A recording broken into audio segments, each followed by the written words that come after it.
Great. Thank you all so much for joining for our second training in our summer series for the Orange County Rapid Response Network. My name is Roberto. I'm one of the organizers with the Orange County Rapid Response Network. There we have some folks. We're so happy that today we're going to be talking about healing justice in rapid response network and rapid response work with Guadalupe from Dignity and Power Now. So just to kind of go over some community agreements, we had a workshop last week, and it was so great. We had about 90 folks show up. We have about 53 folks here today, which is a good size group, right? We have some community agreements that we have set up. Some of them are to be active, engage, discuss at your own capacity, make space, take space, in terms of, how you share as an individual, making sure that, everyone is contributing to the conversation. Please do not screenshot or record any of the attendees outside of what we're already sharing. If you do want to record, we will be sharing this presentation after. You're more than welcome to, share that YouTube. We have a YouTube, subscribe, like, we want those views. No, just kidding. But just please go ahead and check that YouTube video out. Share your knowledge. Each of us comes with, we're all learning. And so if something that you want to contribute to the conversation would be beneficial, please share. In order to maintain a safer space, we'll be asking participants to turn on their cameras for the intro. This was for last week. But if you still want to show your camera, that would be great. We disabled the function for your name for gender pronouns. So, I think, so then, mute your mic when you're not speaking. This training will be recorded. So if you're not comfortable, please turn off your camera. We'll be using Zoom breakout groups. So make sure to click the join group, breakout group. Any questions? Oh, there's a big chat. There's a lot going in the chat. Gabby, great. Yeah, you can introduce yourselves. Please introduce yourselves. Drop your name into the chat, and where you're from.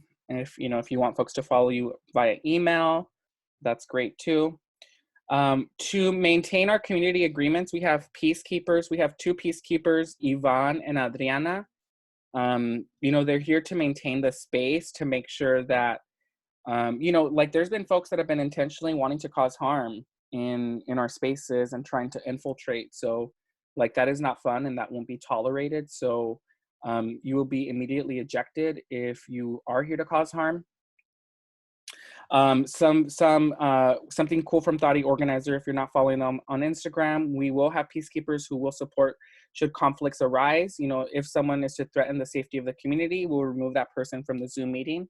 Depending on the circumstances and individual, we may or may not follow up with the person to do further community accountability. We will not tolerate anti-Blackness, homophobia, transphobia, xenophobia, racism, fat phobia, pro-cop, pro-ICE sentiments, savior, charity ideology, classism, misogyny. None of those things will be tolerated in this space. So you will be ejected. Other than that, I am gonna go ahead and stop screen sharing so I can go and hand it off to Guadalupe, who is going to be talking today about healing justice in rapid response work. Guadalupe, if you want to screen share. Yes, I will do that now.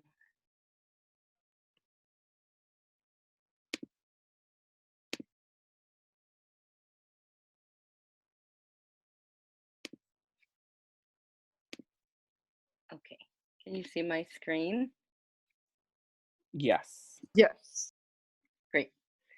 Hi, everyone. It's so good to see all of you in this virtual space. I'm still getting used to it myself. As you know, rapid response work, or some of you might know, rapid response work is very much hands-on work. You show up to a site to care for your loved ones and your communities, and that's how I'm used to doing presentations and trainings as well. So bear with me. I often say I'm a really bad millennial, and I'm not always tech savvy. So I'm here to talk to you about one of my favorite topics, and the thing that I feel like my spirit came to do in a way is to provide spiritual support, healing support for communities in crisis and communities healing from state violence.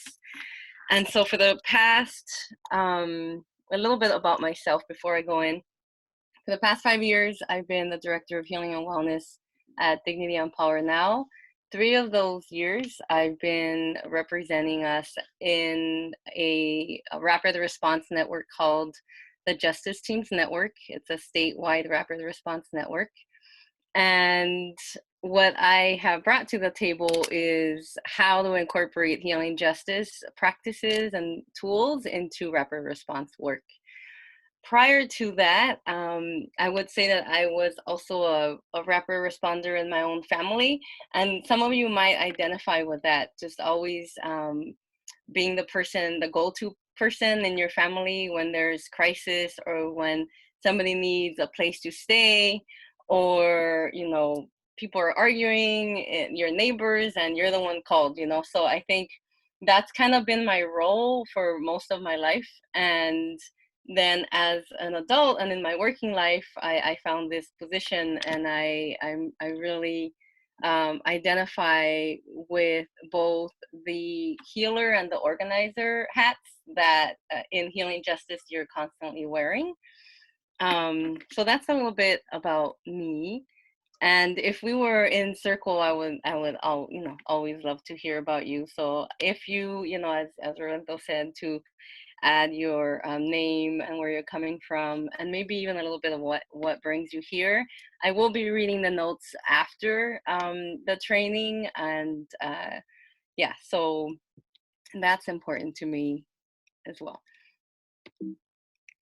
Okay, so here's the first problem. How do I go to the next slide? If you hit the space bar. The space bar. No. Or click on the presentation. Okay, here we go. So what is healing justice? I use a definition by Kara Page, and I'll share a little bit about who Kara Page is in a bit. Healing justice is a political framework that identifies how we can holistically respond to intergenerational trauma and intervene on systematic violence and oppression by recovering/remembering ancestral medicine, collective practices, and or by building or creating new traditions that can impact and transform the consequences of oppression on our collective spirit. And I can't read the rest of it. Sorry. You can read the rest of it. For some reason, it's blocking me. How do I remove the your screen sharing and all the little options here? Dang, I don't know that. Oh, here we go. Sorry. Okay. On our collective spirits, bodies, hearts, and minds. Kara Page.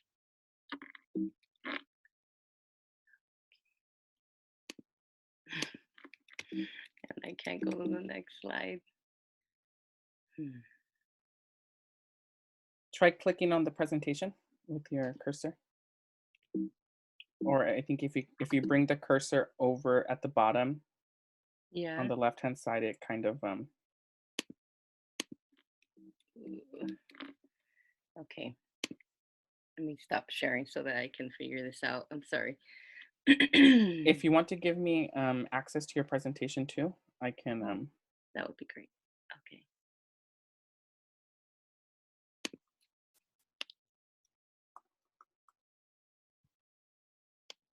Maybe if folks are into astrology, if you want to drop your sun, your moon, your rising.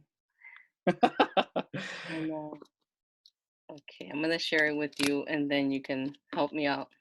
Yes. Thank you. Okay. I haven't had that issue before, so I apologize. Okay, it's sent. Great. I have access to it, Guadalupe, if you want to go back to screen sharing. Okay, great.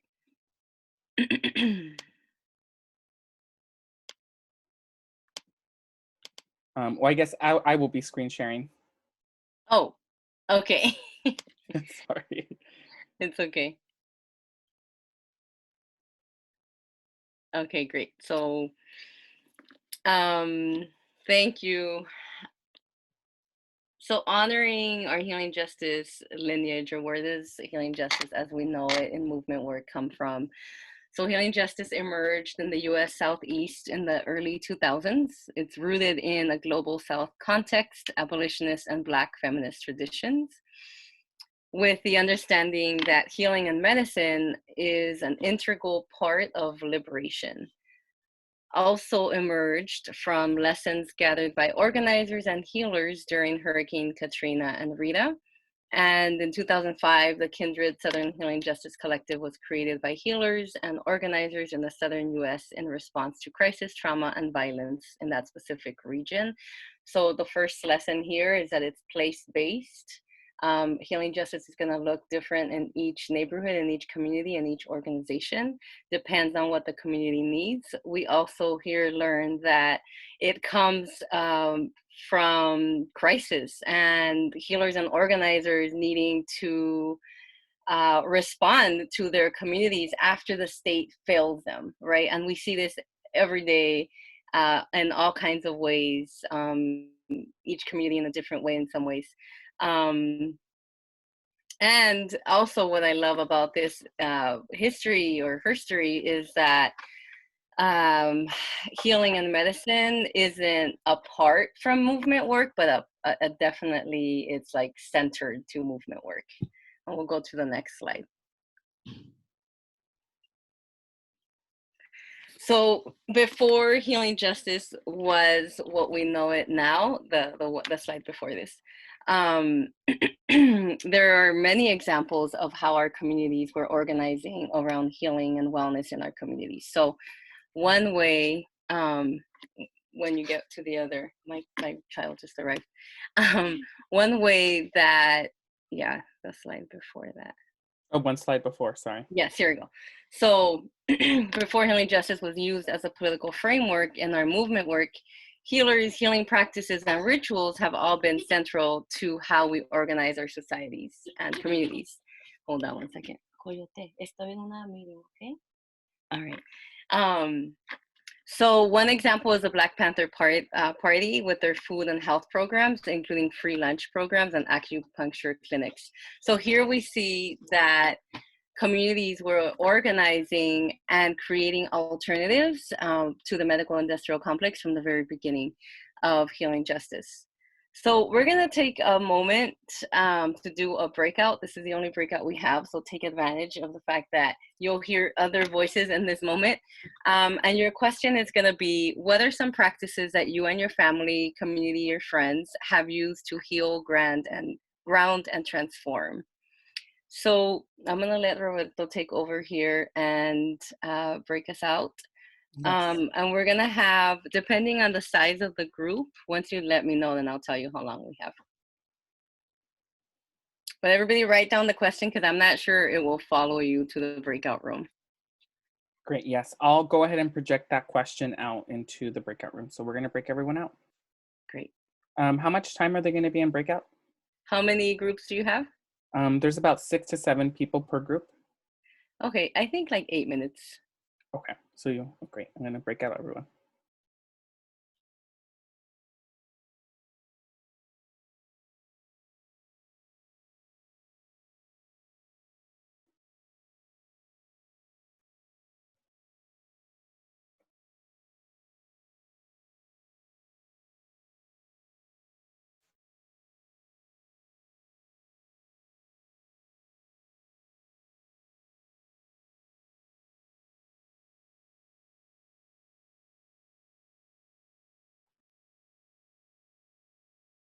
Hi, Jenna. I think we're doing breakout groups right now. Let me go ahead and assign you.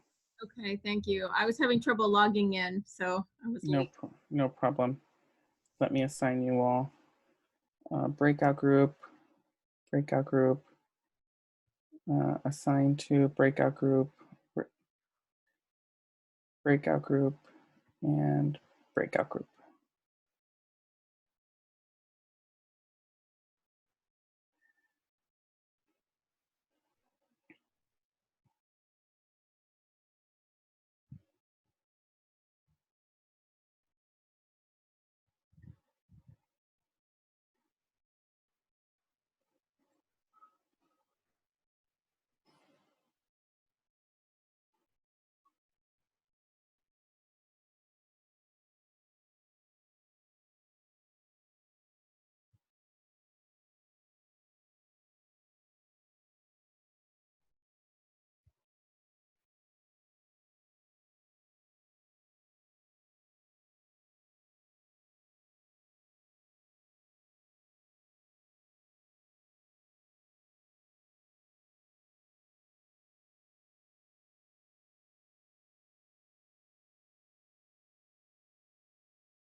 that I do that post educational things, which is great. Look, I have to take a break from it too because it gets so overwhelming. It does. Like reflect on the information that I just read on social media.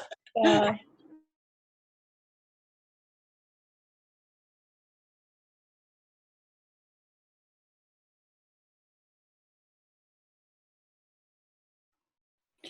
Hi, everyone. We're currently right now in breakout groups. So we have about 3 more minutes. So you may be kind of the person.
Hi, welcome back, everyone.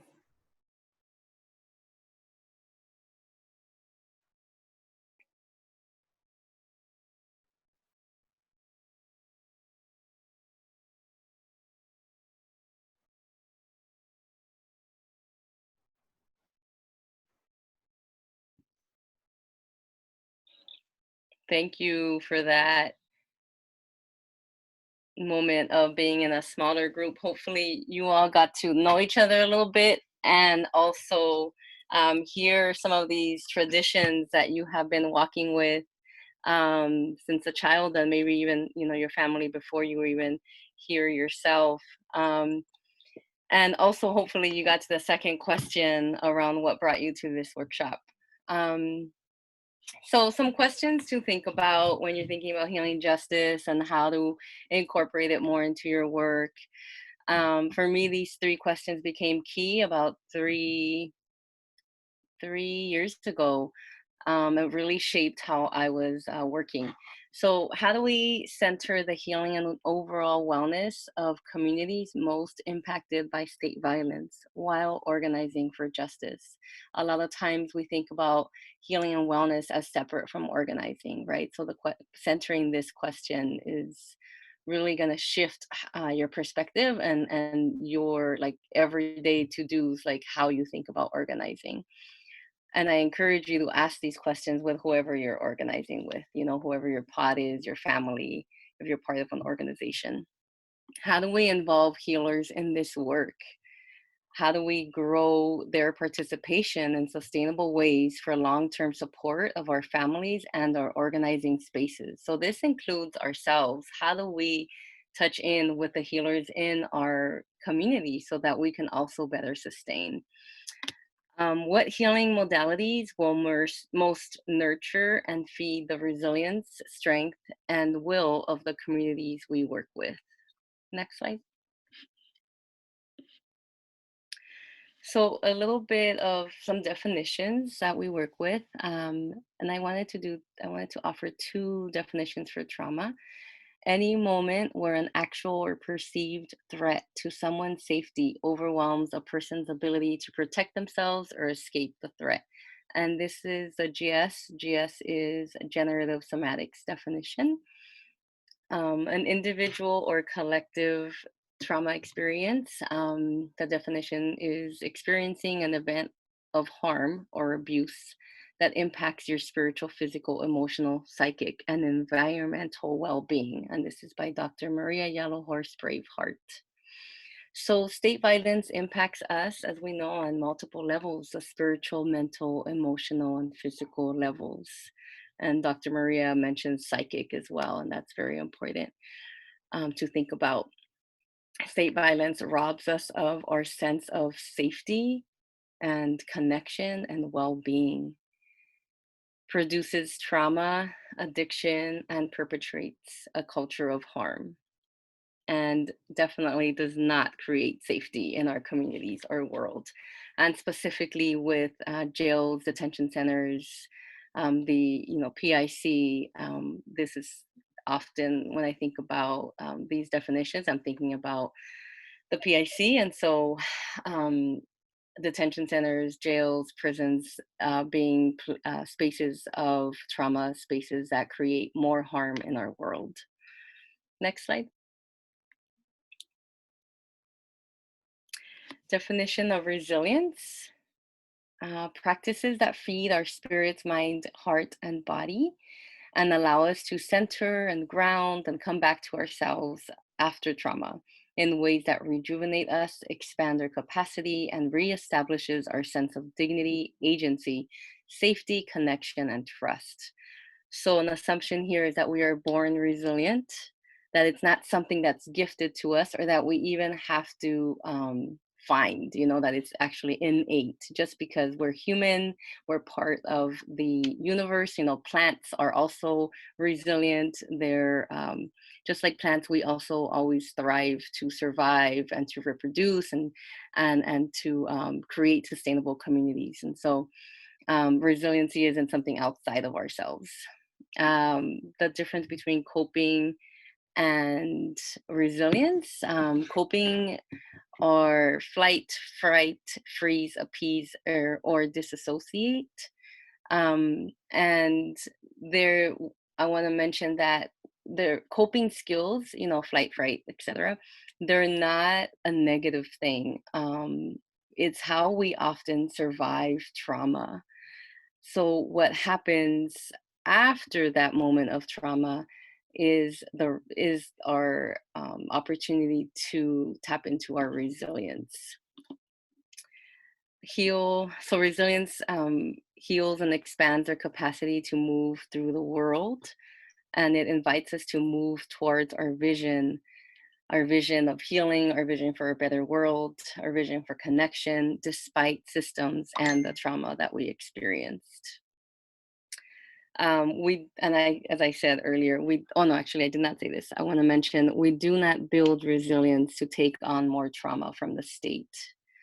There is an argument right now going on in the healing justice work that maybe we shouldn't use the word resilient because a lot of governments and government agencies are using now this word and they're co-opting it. And I think for me, it was just important. They're co-opting it in the way where it's like, oh yes, Black and Brown communities are so resilient, you know, they can take anything. And it's like, no, actually we're not resilient for the purpose of taking on more trauma and more violence from the state. Next slide. Some assumptions I'm making here: we all have medicine to share, no matter who we are, where we come from. We honor the historic role that healers, medicine people, shamans, Sha people have played in the healing and shaping of our communities. So for example, grandmother councils, prayer or ceremony, for example, the sweat lodge before battle, seers, etc. We involve healers in this work. We grow their participation in sustainable ways for long-term support of ourselves, families, and our organizing spaces. We create healing spaces where we center modalities that nurture and feed our resilience, strength, and that of our communities that we work with. Next slide. So here are the principles of healing justice.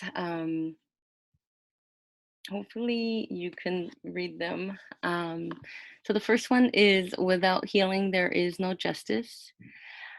We understand that healing is a lifelong process, and often we never fully heal, especially when our loved ones are killed unjustly. We also understand that if we do not participate in the process of healing, the pain caused by state violence can overwhelm us as well as our communities. So, holding these two truths, we honor the need to be in healing processes, including the process of demanding justice for our loved ones. And I want to say that these principles of healing justice are specific to the rapid response work that I've been a part of in response to deaths inside of LA County jails. And that each, like I said earlier, each group will come up with their own principles of healing justice. So the second one is, justice should address the whole person. We acknowledge that systems of power and oppression impact our minds, bodies, and spirit. Therefore, we have to address this impact on all three levels. All minds and all bodies deserve justice.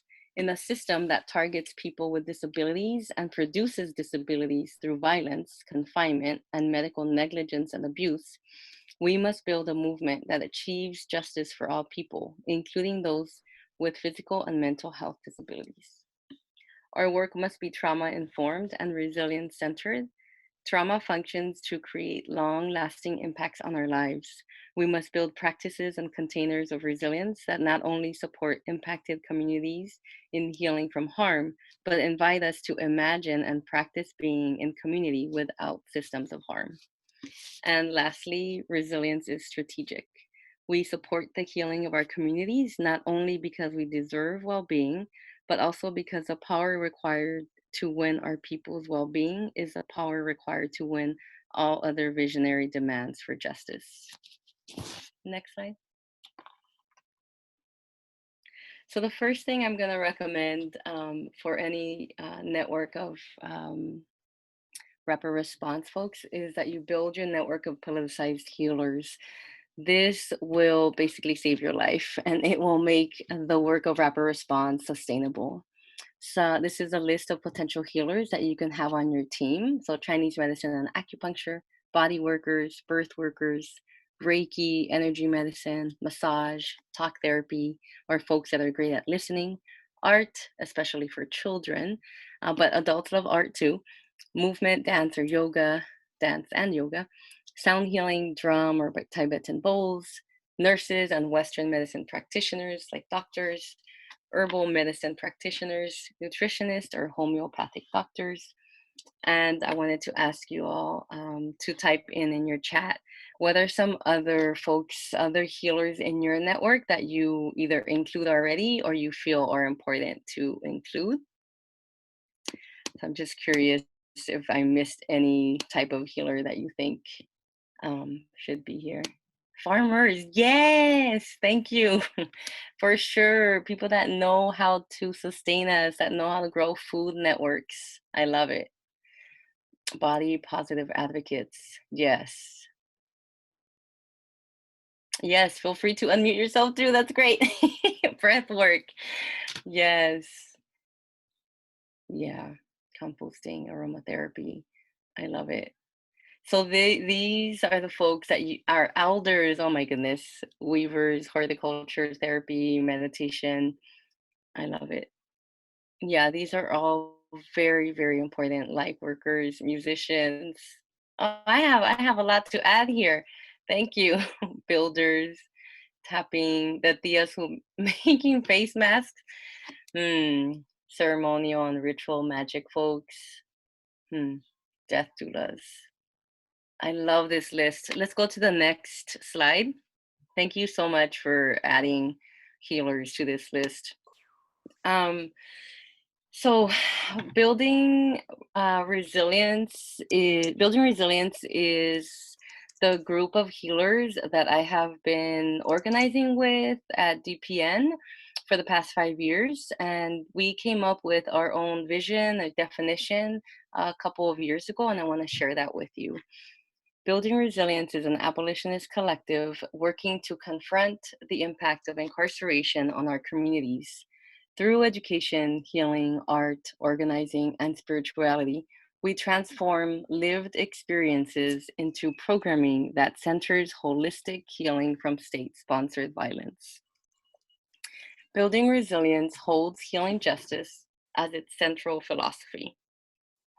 We understand that prisons, jails, and the bail and probation systems cause ourselves, our families, and our communities deep harm. And by collectively lifting up healing justice and transformative justice practices, we aim to address and heal that harm.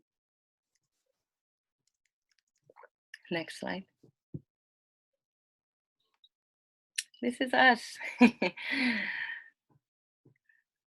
So, next slide. Okay. It's so interesting to be, on this screen and not be able to see your faces at the same time. Try my best here. So healing justice at rapid response sites, and feel free to add any questions or any comments on the chat. I'll try to look down every once in a while, and Roberto can send me a text if there's something I really need to pay attention to in the chat. So healing justice at rapid response sites / building your core team. We refer to the Anti-Police Terror Project, which is based in Oakland and now has a chapter in Sacramento. It's all volunteer run. For a more thorough description of the first responders core team, they have a downloadable toolkit for rapid response. So I would visit their website. I'll share that at the chat at the end as well, but you can easily look them up by Anti-Police Terror Project Oakland. Listed here are the healing justice first responders that DPN brings to a rapid response site. This is the location where an act of state violence has occurred, as many of you may know. Listeners, between 1 and 3. I'm very generous with these core teams. I really feel like we need to have larger core teams. Often we're going with like 2 people to a rapid response site, and it's really important and critical that we grow this team for safety reasons, for longevity reasons. So at least 3 listeners, I would say. This can be therapists, counselors, folks that are just really good at listening. They show empathy, they're relatable to the community. Ideally, they speak the language of the community, and I just gave some examples of languages here in LA. There's many, many more. Police de-escalators, I would say at least 2 or 3. I gotta update these numbers. Someone who has, or folks who have experience and or are trained to serve as liaisons to the police. This role is super important. This person can literally help save lives because they are able to talk to the police and de-escalate the violence they are causing to a person or to the community. I also want to add here legal observers, at least a couple. if possible.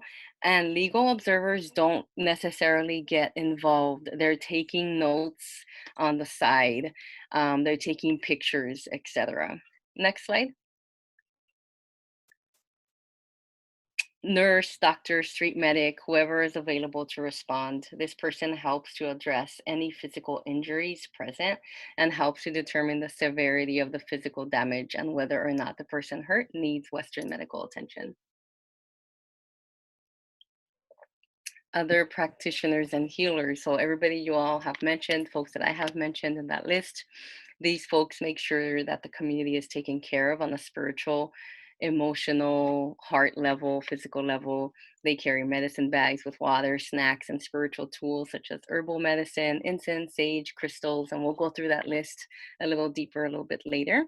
These folks are key to bringing healing justice to a space where trauma has just happened or is happening. Along with the listener, these healers help to shift the energy of the space by making sure everyone is being cared for in the ways that they need. Next. Before arriving to the site, and I'm not sure if Orange County Rapid Response Network already has like a protocol, so they definitely adhere to their protocol in terms of when you arrive to the site, but I'm just gonna share, what we've done. So as mentioned, a rapid response site is any location where an act of state violence has occurred. Before you get there, touch base with your team, conduct a preliminary assessment, ask your team the following questions. What do we know about the situation so far? Who shared this information? Do we have their contact information? Are they willing to share more? Do we have family contact information? If not, can we try to find their contact to reach out as soon as possible? If the family reached out to you all, did we document their information and what they shared with us? And the appendix is a sample documenting for. So on Loretta, if you can also share on the chat the link to the Healing Justice Toolkit that I'm referring to in both English and Spanish. And the next slide. If the family is organizing, so this is sort of a tangent or not, if the family is organizing a vigil or some other action that you're going to, and that's part of your rapid response work, you could help by or support by providing warm meals such as grains and beans or protein bars, hot and cold teas depending on the weather, pre-made wellness kits, teas for anxiety, sleep support, and grief, etc. Contact your practitioners so that they can arrive at the vigil with you. Body work, acupuncture, and therapy are the primary services that can immediately help the family begin to address the trauma on a somatic, mental, and physical level. So invite them if possible. And then set sessions for a family in a comfortable, quiet, and safe space, whether it's within that vigil itself or somebody's home or an office space you have. We have used our office as well as done house visits for these services. So find out from the family what they need. And, as always, I'm bringing sage or incense, depending on who you are and what you feel comfortable with. Use culturally appropriate spiritual tools that you are familiar with or that your family is familiar with. Next. So going back now to the site, and before you arrive to the site, these are some examples of what you can bring in your medicine bag. If I can actually take the share screen off so I can share some examples, great. And it'll be nice to see your faces a little bit too. So I'm gonna find the list here. So as a reminder that this is being recorded, so if you do not want your face shown in the recording, please cancel your videos now. Yes, thank you for that reminder. So preparing your medicine bag, I will go back to the slide, but I'll read it for you. I just have some things I want to share with you. So aromatherapy spritzer can look like this. And either you can make it, purchase it from your local herbalist or healer that's making them. A roll-on, is this, and it's basically aromatherapy. It's essential oils with an oil base like almond or olive oil. You can have cloth. Like if you don't have things like this, that's totally fine. You can wrap plants, good smelling plants, like lavender or rose, in a little towel or toallita, tissue, whatever you have. Put that in your pocket, because that's gonna be life-saving, breath-giving to folks, not only to yourself but to in the communities that you serve. Now, I'm understanding and I'm remembering that we're in a pandemic, and so you're not going to be handing this to the family to smell, but it would be more for you and your own grounding. Great. And then crystals. Crystals have been used all over the world. They, from, way before any of us were here, our ancestors were using crystals in healing work. And as part of your own preparation, you can bring some in your pocket, or you can bring some to share with the family as well. So as Roberto said, at the office, if you're close to to his office or to the network's office, you can go and pick up, there's like baggies here that are there that you're going to be able to pick up, and crystals. I'm just going to share like some examples of what you'll get. And then herbs. So the herbs here, this is rose. I believe he has rose and lavender for you. So we would put all of that in a little pouch. And the pouch can also be a fabric, a little square fabric. It doesn't have to be, if you don't go to the office, that's totally fine. It doesn't have to be something fancy. It can be a piece of cloth, an old t-shirt that you're like, oh, I can cut this old t-shirt in a square and put a string on it with herbs and crystals. If you don't have crystals, that's totally fine. You know what you can really put that's going to be super grounding in that moment is earth. There's nothing more grounding than the earth herself. So put a little pinch of earth in this little pouch and put that in your pocket, and you'll be good. And other things you can put in your medicine bag, sticks of honey for both yourself or for loved ones. Honey sweetens the moment. Honey kind of balances when there's so much trauma and maybe you're feeling overwhelmed. You can, eat a little bit of honey.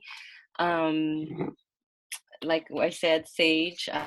You could bring incense if it's like a visual response where ice is present or something like that. Although, I mean, you can definitely burn sage and incense as a peacekeeper or as a vibe checker for the families, which I didn't use those terms, but the healers that you bring can serve those roles as well. Let's see, we can go back to the presentation. So there are different kinds of crystals that you could bring. There's rose quartz or obsidian. They all have different properties. We're not going to go through all of them right now for time. I do want to leave some time for questions. But the ones I mentioned, rose quartz, lepidolite, lapis lazuli, and black tourmaline are some of my favorites to bring onto rapid response sites. Next slide. Other things to put in your medicine bag. Flowers or plant bundles for grounding and protection. They are also good for children if they're around. Bundles can be held, worn, or placed in a home or office. Recommended flowers and plants are anything you have access to, basically. Doesn't have to be a specific one. Hopefully they're not being sprayed by pesticides, because I will be, I'm recommending that you put them up close to your face. And they can be harvested without compromising the growth of the plant. And we can have a whole other workshop about that, but right now we're not. Some plants for protection include rue, white sage, rosemary, oregano, lavender, and rose. Healing and wellness are grounded in respect and the shifting of energy. So basically what this piece means is that your medicine bag is for you to not only shift and protect your own energy, but that of your communities that you're working with. Next slide. Okay, so now you're at the site. And again, if Orange County Rapid Response Network has a protocol. Roberto, I would definitely chime in and say that. But this is the protocol that we've used specifically for deaths inside of the jail. And when we get called to those sites, we conduct an assessment of the surroundings. I should also say a death outside of jail too by the sheriff or the police. So we conduct an assessment of the surroundings and identify the immediate needs of the community present. So who's present, children, families, elders, etc. We want to take care of those folks and even assign some of our healers to them. Assess and quickly make a plan to intervene and interrupt any further violence from happening. You might already, I mentioned that. Your team takes their positions. So legal observers, go to the corners or the kind of peripheral of the space. Police de-escalators go directly to the sheriffs, the police, the ICE. Healers, listeners, health practitioners, make an assessment of who needs what and then moves accordingly. And in I think when we're dealing with ICE, what I've seen be successful is the community actually just stepping in and stopping the violence that's happening. Okay, and then if there's time, if it's not like somebody is being taken in this moment, building relationships, mapping out a plan with the family that's being targeted, and assess the immediate needs and desires of the family. Next slide. Okay, so the goal here, how rapid response can incorporate healing justice this is the goal here. Like, if you're able to do this, if you're able to assess and build the capacity of the family, the emotional capacity, the healing capacity, the mental capacity, basically the resilience of the family, this is what we're trying to do by bringing in healing justice practices. So we're providing care and support. Definitely, if there's lawyers that you all are working with, we can do that.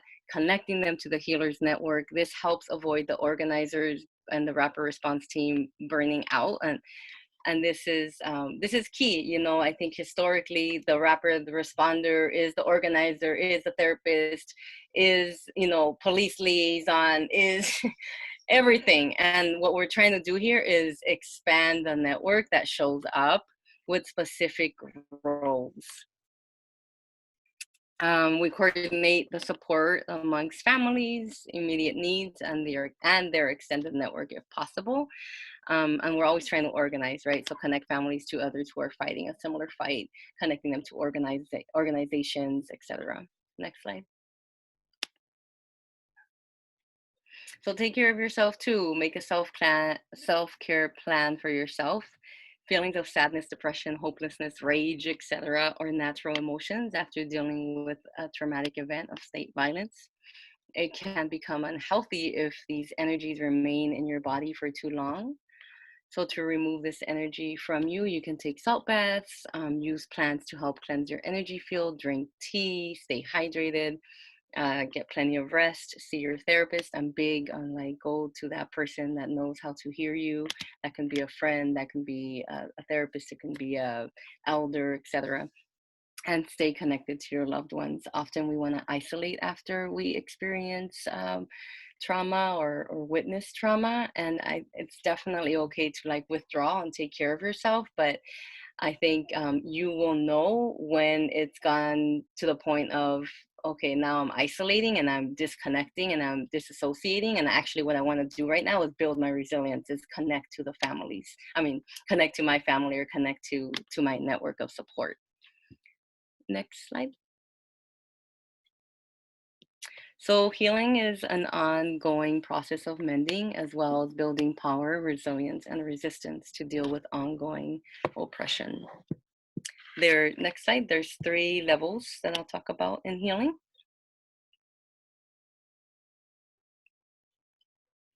Or 3 components to healing. Relationship. Healing is tied to positive relationships and connection. The knowledge and validation by others of having survived is an important aspect of healing. People are likely to continue a practice when they are isolated, which makes relationship very important for their accountability and the process of transformation.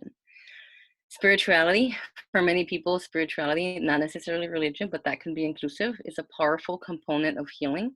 Spirituality can support people and communities in placing their experience in a much larger context that can support resilience.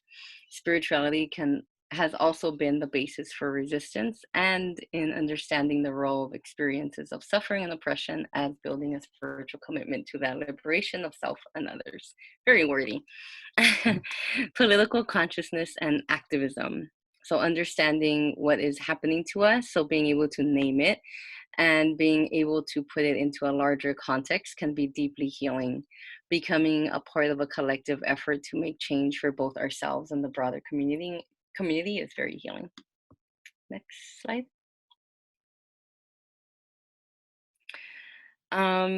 Best practices for centering healing justice.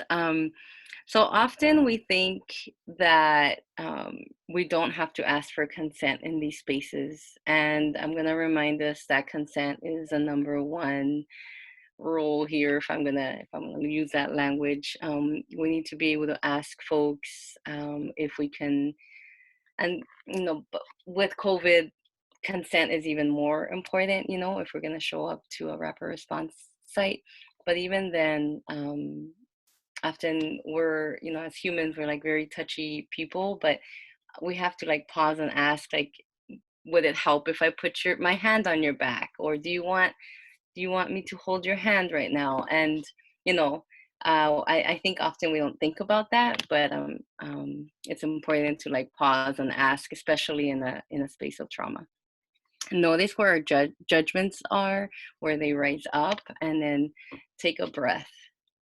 That's like the best recommendation I can do, is like recognize where that judgment is coming from and just breathe, pause, don't feed it. I think when we experience judgment, it's not a negative thing. It's not necessarily a positive, negative thing. I don't think about it that way, but it is something that you have to acknowledge. You might be judging a colleague or a comrade, how they're dealing with a situation. And in those moments, we just have to have a lot of trust and let those judgments slide off and talk about that afterwards. Now, if it's a matter of creating more violence, I think you can, find a way to interrupt it. But if it's your own judgment, oh, I would be doing that differently, pause, breathe, let it go, let your comrade do what they know how to do best, right? Just like they're gonna trust you. Be and stay present throughout the event. Often we start to disassociate because trauma, like it irks, it hurts us. Maybe we want to even dip, we want to leave, and in that moment, it's not a good time to leave. If it becomes a matter of like life or death, or like you really need to leave, please inform your team, but try to stay present. Maybe take a peripheral step back and like breathe, do some breathing exercises, stretching or something like that, so that you can stay present. Make eye contact and greet people. And I know that sounds simple, but we often actually don't look at people in the eye in time of trauma. We're just like trying to figure it out, and we don't meet people in their humanity or in their spirituality, So make eye contact. Ask how you can help. Don't assume. Stay hydrated. Make sure so this is if you're at a vigil or some other kind of event that's part of your rapid response work. Taking breaks, we encourage that. Ask people's preferred pronouns. Don't assume person's gender. That can create a lot more violence in the moment. Stay in communication with the people you're working with, help take care of each other, offer each other water, etc. And stay connected to your breath. Guadalupe? Yes. I believe there is Karen that raised their hand. Karen, did you want to say something? Oh, yeah. Or ask a question? On the last slide, the first PowerPoint. The last slide of this one? Yeah, it says relationship best practice of healing people can continue to practice when they are isolated. Can you elaborate on that? Yeah, we at the relationship. Yes. Yeah, I think that was a typo, to be honest. But I was talking about sometimes we want to isolate, but that's the moment that we need to connect. Oh, and in terms of accountability and process of transformation, this is specific to if there needs to be a process of accountability and transformation. Okay. Yeah. That makes a lot of sense. Yeah. So if they're trying to isolate to avoid being held accountable. Yeah, basically. Okay. Okay, thank you so much. You're welcome. Thank you for raising your hand. I'm hoping I'm almost done so that we can get to more questions and dialogue. I'm gonna skip a couple of these next ones, but go ahead and go to the next one. Okay, next. I think there's one more like this. Yeah, next. There's a ton of practices. You all know what your practices are, so use them. Oh, there you go. That was it. Yay. So I wanted to end because I want to be able to dialogue with you all a little bit. I know that there's 49 people here, but I do believe that we can figure out the dialogue. Does anybody have any questions, comments?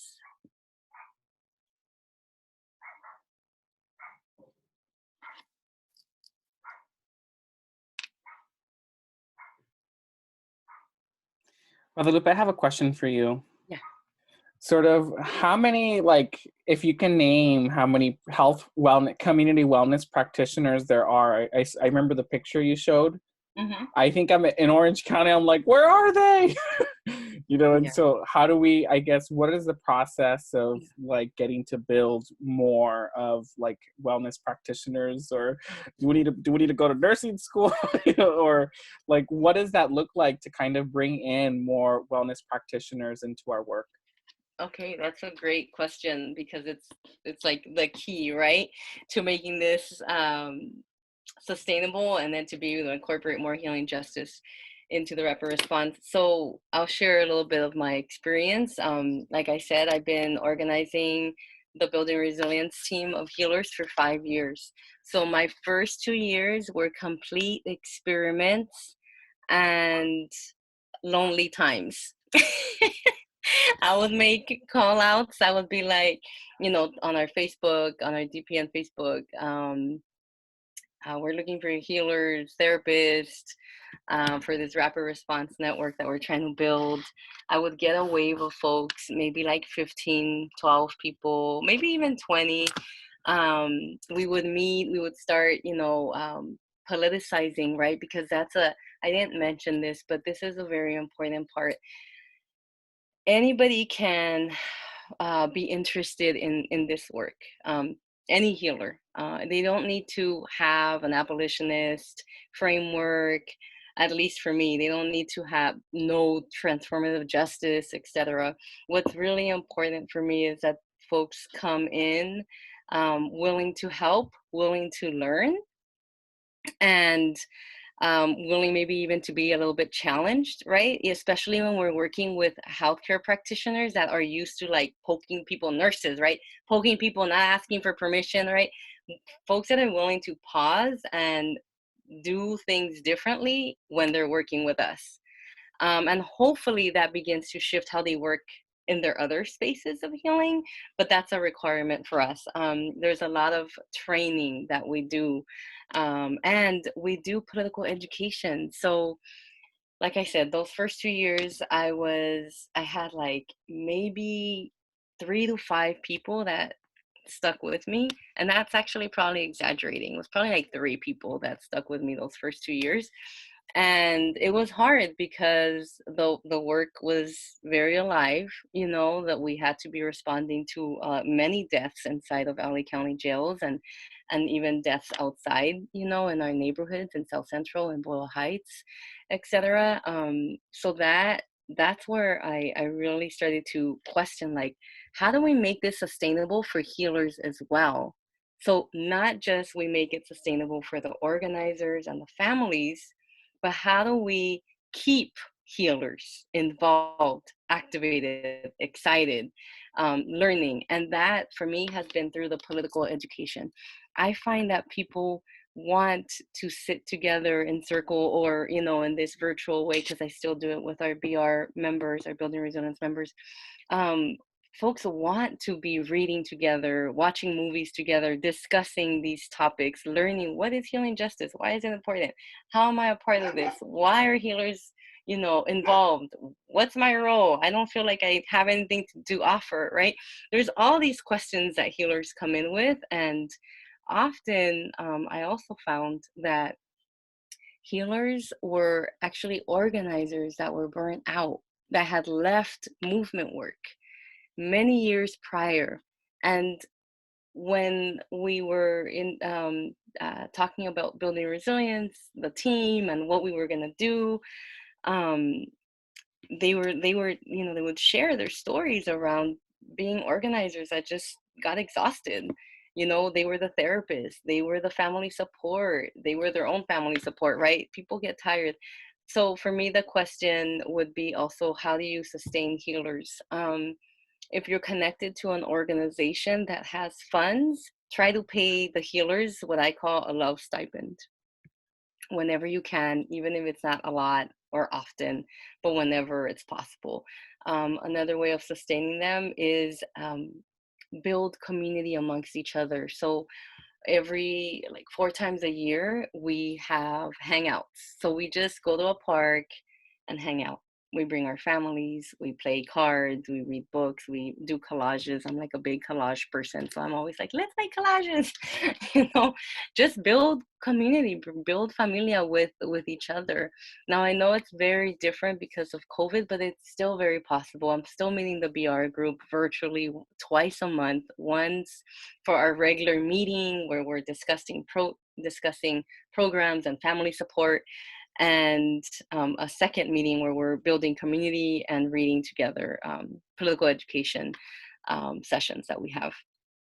And those are some ways. I would say that the third year kind of shifted, and then year 3, 4, and 5 have been a lot better. I don't have to chase healers anymore, but it took a lot of work, a lot of one-on-one relationship building, and really sharing with people, like, from my heart, like, you're important in movement work. You make movement work sustainable. You help sustain our families, and it's so true. Like, I'll give you an example.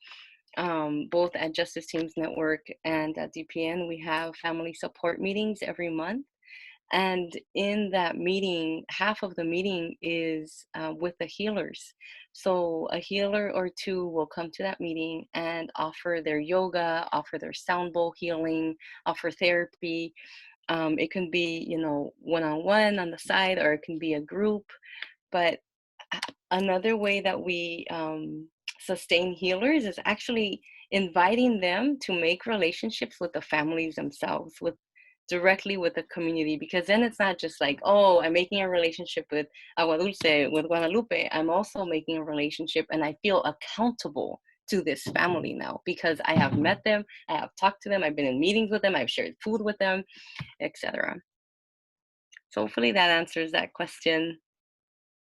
No, thank you, Guadalupe. I think that is a wholesome answer. Do any other folks have any questions for Guadalupe from Dignity and Power Now?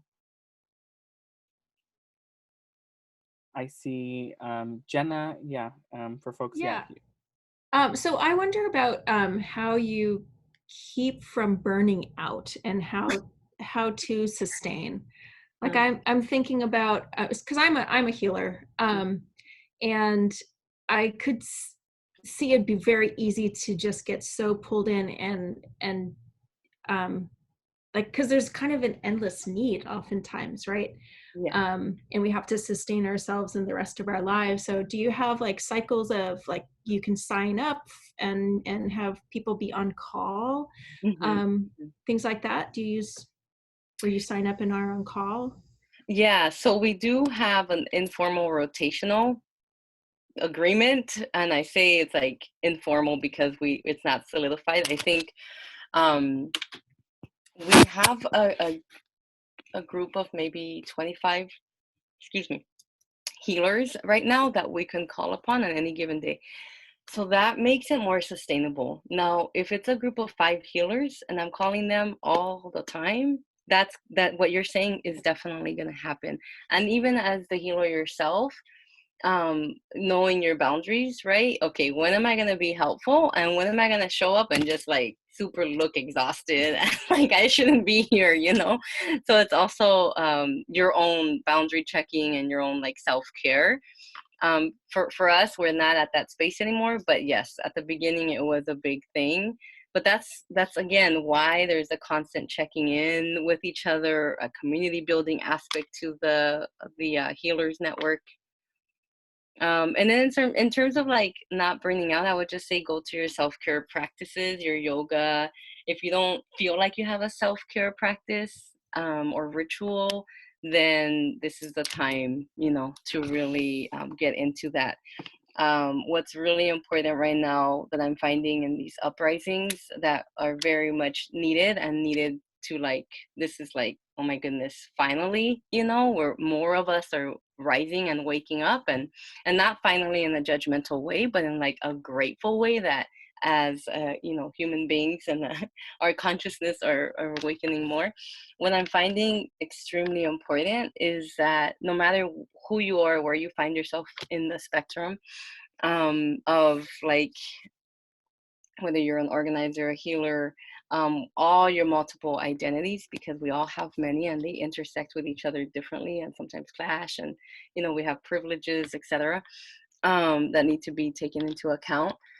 It's really important that right now we do some locating of self. And so what does that mean is that we do question, not question, but we do reflect on our identities, how they're impacting other people, how they're interacting with our other identities that we have, right? We have multiple ones. We locate ourselves by locating our work or naming our work. What is our work? You know, for me, it's healing justice. For me, it's rapid response, right? It's being a healer organizer, whether it's out in the street or on the phone or virtually at this point. And then also who your people are, and there's no judgment in who your people are. It's just the importance of locating those things so that your people are who you go to when you need support, right? We need to be able to do this in order to make ourselves sustainable in the uprisings and in the change that is happening in the world. The other thing I would say that we also need to do is, and I'm using the umbrella of healing justice, but in general, I think is oh, of course it slipped. Oh, as an ally, I'll speak for myself. As an ally, I can't just you know, show up for other communities. I need to be able to identify my own how I relate to others' oppressions and how I maybe cause or I'm a part of the problem with my own privileges.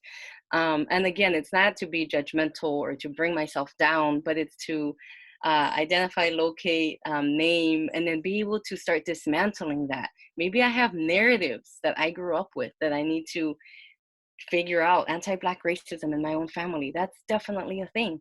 Black racism is a thing in my family. So how am I going to dismantle that so that when I show up as a healer and as an organizer, that these judgments, that I'm more aware of them because I have been doing the work prior to getting to that space. So I really feel like that's key to what the work is right now. And I hope that you all can find support with each other, or there are many organizations right now that we can reach out to. There are many books out there or book clubs coming out that we can reach support in.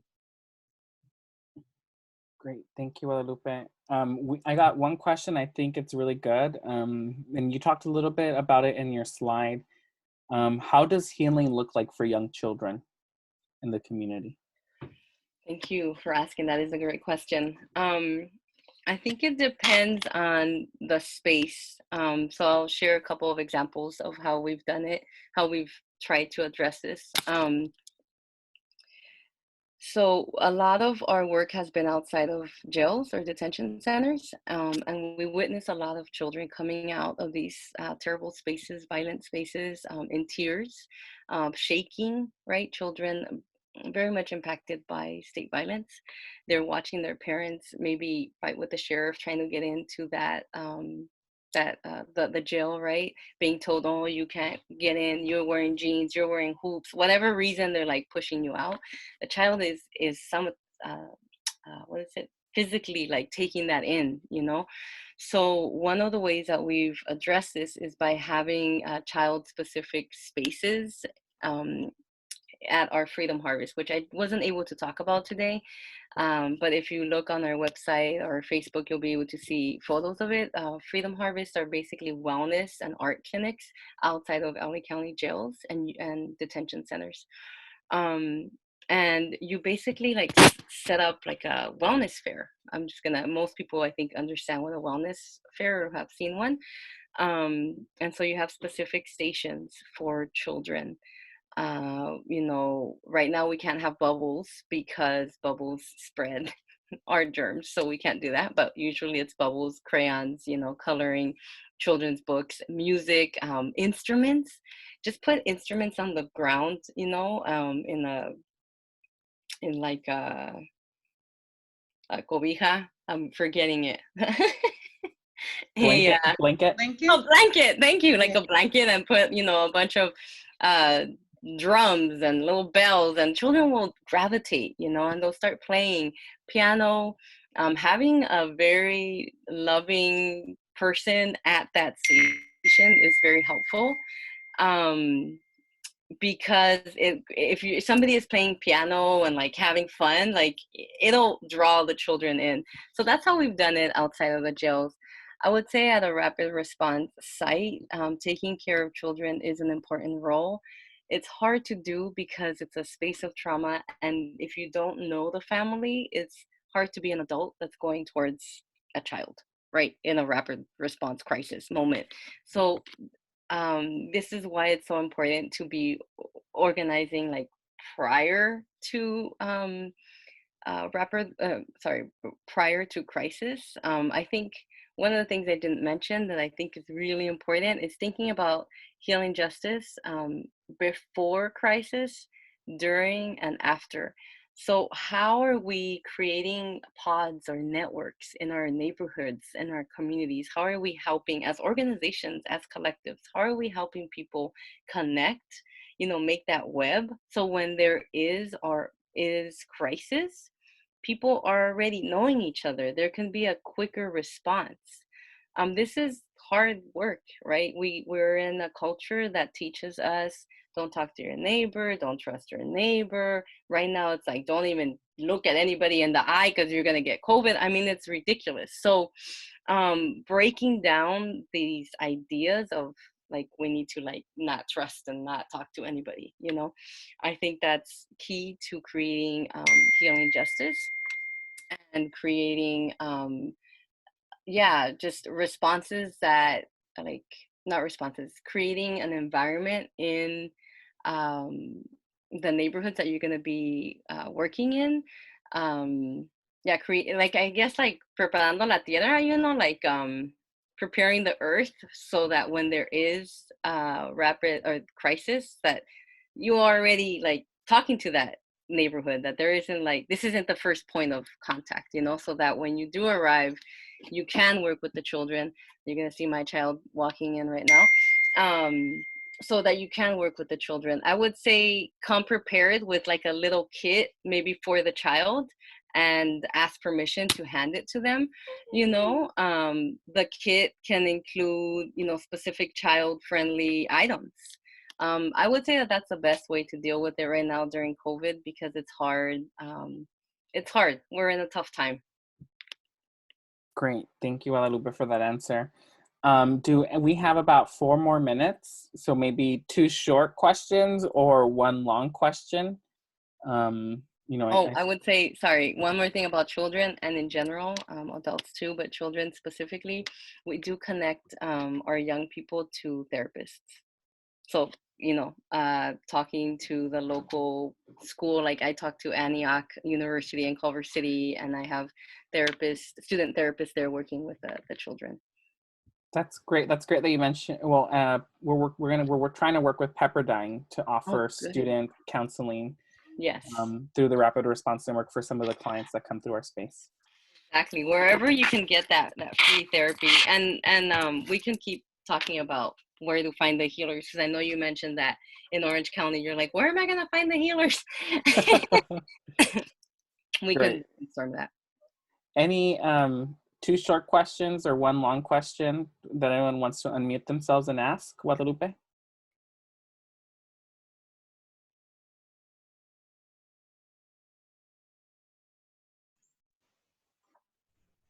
Hi.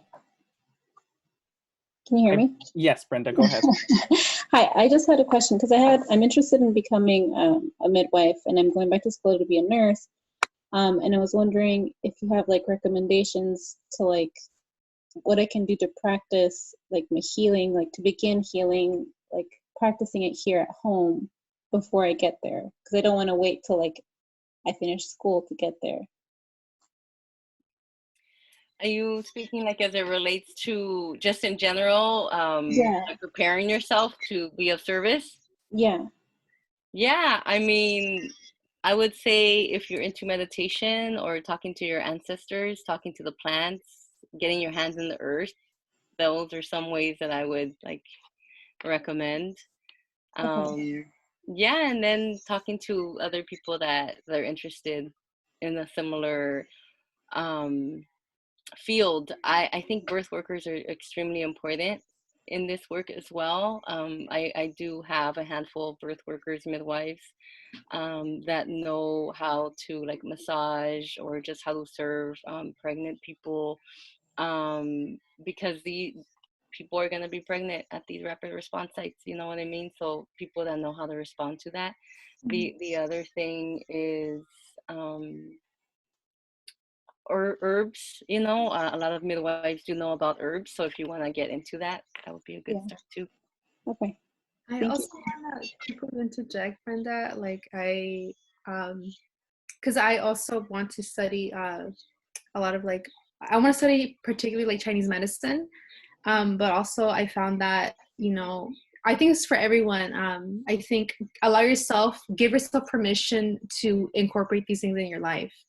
I think it's like not waiting for someone to invite you to become a healer. Like if you're a healer, like it's okay to step into it. It's okay to like, allow your curiosity to lead you there, to explore it, like the plants, explore like, it's submerging yourself in that. So that's like kind of what I wanted to say about that. Thank you for that. I think I needed to hear that because I was curious about it, but just being in this space kind of made it seem like more possible, people who are doing the same kind of work and are interested in it. So this was really eye-opening and I really appreciate it. We have maybe room for 1 more question, short question, before we have to close this workshop to honor y'all's time. Or appreciation, if y'all just want to comment and appreciate Guadalupe for her great workshop.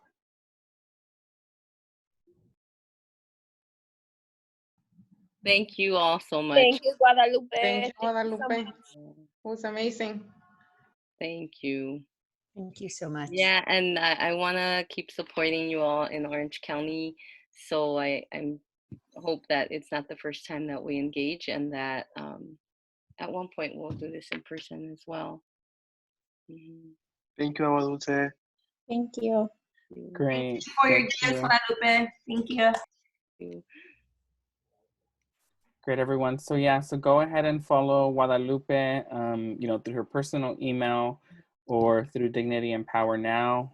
Justice Teams Network is another space that she's a part of. And yeah, thank you all for joining today's workshop around healing, justice, and rapid response work. this is just another like intro conversation. There's a lot that goes into healing justice, and part of the work is how do we start to incorporate more healing justice work in our rapid response network, trying to bring in those resources, trying to bring in the health practitioners and wellness practitioners into our work. We currently do not have that infrastructure. We have been doing health and wellness clinics in the past, but those were kind of in person. But with COVID, it's a little bit more difficult, you know. So I think thinking through like a virtual clinic or you know, like I guess an in-person clinic, but with more precautions. All of those are just questions that we sort of need to ask ourselves in this space. You know, follow Guadalupe there on their Instagram. Guadalupe, I don't know if you have any closing thoughts. I did. Yeah. So much you know, like you said, it's like intro. Really quickly, please do, if you do have some sort of social media, follow me or email me if you're interested. We are having a virtual wellness clinic, and so if you want to experience what that can look like as part of your rapid response work, we are going to have one. It's specifically for Palmdale, but anybody's invited. As you know, there's been lynchings in Palmdale and Victorville, so we're our rapid response is looking like a virtual wellness clinic, and that's on the last Saturday of this month.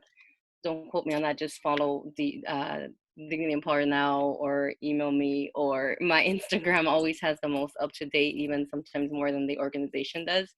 Um, we're also going to be doing on the 18th next week. One of our elders is going to be doing like a cleansing of the tree where one of the lynchings happened, and like an altar offering and warrior dance and all kinds of things at that site of violence. And so that's also another way that we can respond. It's not like an open invitation to anybody. It's like more private thing, and we not private, but because of COVID we can't make it public, but we will be filming that blessing or that cleansing, and you can connect with me if you want to tap into that as well. Sorry, that was like last minute, but I really wanted to share that there are ways that we can do rapid response even in COVID.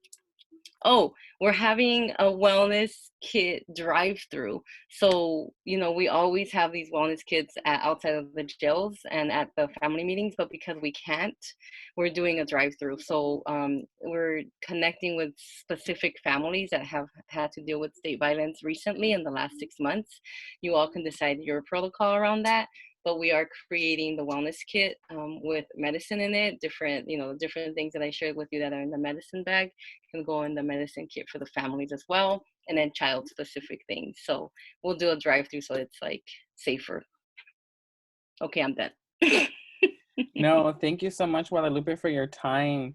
You know, these conversations don't stop here. The Rapid Response Network, we have a space specifically to talk about fundraising and health and wellness. Adriana, the Rapid Response Coordinator, if you could wave, Adriana, she's one of the peacekeepers. You know, part of her role is to sort of coordinate, folks that are interested in health and wellness to come together. So, you know, if you want to continue to be a part of the Rapid Response Network and plug into our work, that is one of the spaces that you can reach out to Adriana. Adriana, if you can put your email in the chat box, we'll also include it in the email with, after everything is sent, as one of the ways to plug into Rapid Response and continue to think through how do we incorporate, health and wellness in our spaces. So with that, thank you all so much for joining our Rapid Response Training number 2, that's 4. Week number 2, we'll have week number 3. It's going to be Jacqueline Dan from the Public Defender's Office is going to be talking about the sort of criminal justice system and immigration systems and how these two systems work together. So immigration consequences of the criminal justice system. So without further ado, thank you all so much, and we'll see you all next week. Thank you.